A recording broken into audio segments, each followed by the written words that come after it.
Welcome to Faith in 5, a weekly video devotional designed to discuss practical spiritual concepts in 5 minutes or less.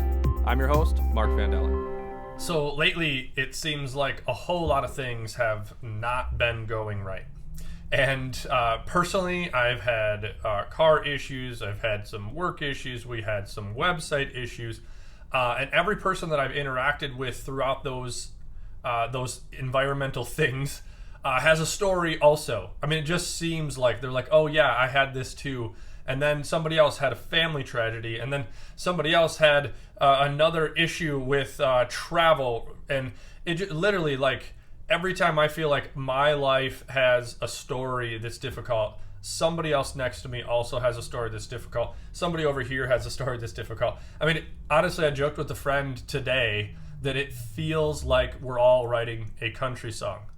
And I don't know why, it just feels heavy. And I've been wrestling with that. I've been struggling with it because I know in my life, I typically have an optimistic outlook. I typically figure we could figure it out. We'll get through this no matter what.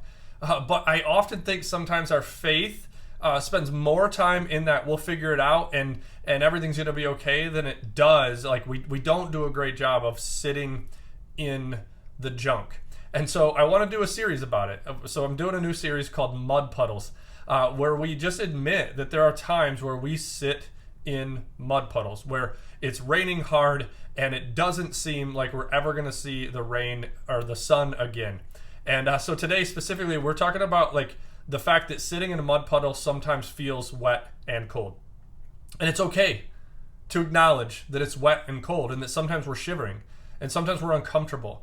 And we do that, period. Like not, but after that, after the sunshine comes, or after the rain comes the sunshine, or the rainbows, I think our faith often wants to push us, or what we think of our faith wants to get us to rainbow moments. But we miss the mud puddles at times, and we're not good at sitting in mud puddles. We're not good at acknowledging that sometimes things suck.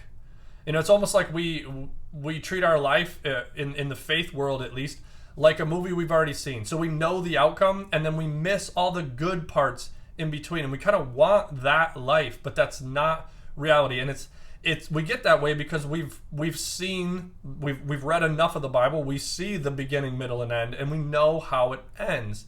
But sometimes when we just jump right to the end and we say, hey, it's all going to be okay, don't worry, and we bring rainbows to the mud puddle, then we really don't acknowledge, or we don't step into faith the way that I think the Bible actually lays it out. It's almost like we pulled parts and pieces of it out of context, and then we've kind of minimized or ignored the real reality, the real difficulty that we go through. And so today, the wet and cold, I just want to take time, and I want to give us all permission, not that you need my permission, but it is okay to feel wet and cold. It is okay to be in a mud puddle. And when you have somebody around you, or you're talking to somebody who happens to be in a mud puddle, I think that we should resist. Like, let's bring a faith that says, I get it. I have been in a mud puddle. Let's talk about the mud puddle. And let's not bring a faith that says, yeah, but guess what? Everything's going to be okay. Because you know what? Sometimes when we're in the mud puddle, we want to acknowledge that we're in a mud puddle and that it's wet and cold. And while there are plenty of Bible verses that show, yes, there's a mud puddle, but, and I think that our faith does call us to the but moments at times, but it also is, there's plenty of examples, especially in the Psalms, where we lament, and the Bible gives us space to do so, and gives us examples of how to do so. And one of my favorite places that I just kind of have reflected back in some of this difficulty, the country song of the last month of my life, to Psalm 22. It's a psalm where David is speaking, and actually Jesus kind of borrows from it when he's in his darkest moments. And you'll recognize that. It says, my God, why have you forsaken me? And there's times where we're in a mud puddle, and it's wet, and it's cold, and it's dark. And it's okay to say, why is this happening? Why do I feel all alone? It's okay to be in those moments for a period of time. He goes on to say, why are you so far from saving me? Like, God, where are you? Right? You're so far from my anguish. I feel cold, alone, and wet, all by myself. My God, I cry out by day, but you don't answer. And by night, I still find no rest. Some of us have laid awake at night. We are walking on empty. The kids aren't sleeping. Another kid is sick.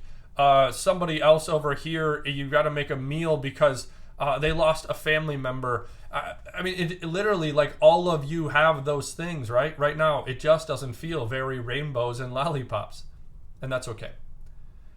I would ask you, or I would encourage you in your faith this week, get a little more comfortable in these spaces. You're in good company.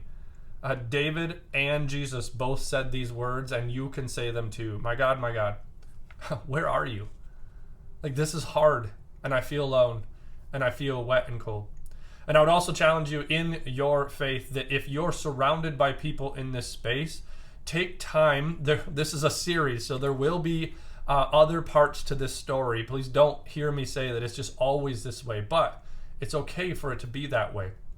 And sit with your friends and listen to them talk about wet and cold, and admit and acknowledge that there are times that it's wet and cold. And acknowledge, remind, you're in good company. I've been there, and I'm willing to sit with you in it. And don't worry, God is here too. Thanks for watching Faith in 5. If you like what you see, please like and share. If you're interested in making a donation to our ministry, please click the link below.